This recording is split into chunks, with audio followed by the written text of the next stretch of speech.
ఒక చిన్న మంచి మాట ఏంటంటే, ఎప్పుడూ నవ్వుతూ, చిరునవ్వుతో, అందరితో సంతోషంగా ఉండడం అలవాటు చేసుకోవాలి. ప్రతిరోజు మనకు ఎవరి తోడున్నా లేకున్నా మనం హాహాహా నవ్వడము, చేయడము, మన చేష్టలతోటి అద్దంలో చూసుకుంటూ మనము అలా ట్రై చేస్తూ ఉండాలి. చేసినట్టయితే మనకి ఎలాంటి కోపం రాదు. అయితే కోపం వల్ల చాలా నష్టాలు ఉన్నాయి. తన కోపమే తన శత్రువు. చిన్నప్పుడు మనం పద్యం చదువుకున్నాం కదా. కోపం ఏం చేస్తుందంటే 10 రకాల వ్యాధులను మనకు కలుగజేస్తుంది. ఒక చిరునవ్వు, ఒక పకపక నవ్వడము 1000 వ్యాధులను మనకు నయం చేస్తుంది. కోపం 10 వ్యాధులను తెచ్చిపెడుతుంది.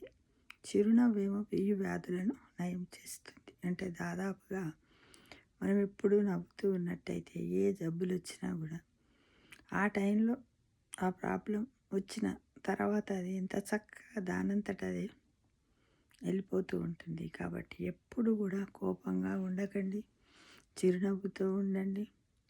నవ్వుల్లో చాలా రకాలు ఉంటాయి. పకపక నవ్వండి, నిస్వార్థంగా నవ్వండి. అప్పుడే మనము ప్రతిరోజు ఆనందంగా ఉంటామనే విషయాన్ని మర్చిపోవద్దు మిత్రమా. రోజు కనీసం ఒక 4-5 సార్లు నవ్వడానికి ప్రయత్నించండి మిత్రమా. ఓకేనా?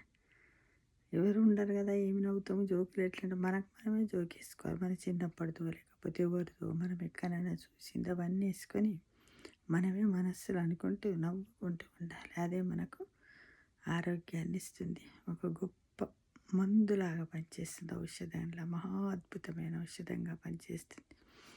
కాబట్టి నవ్వండి, నవ్వించండి.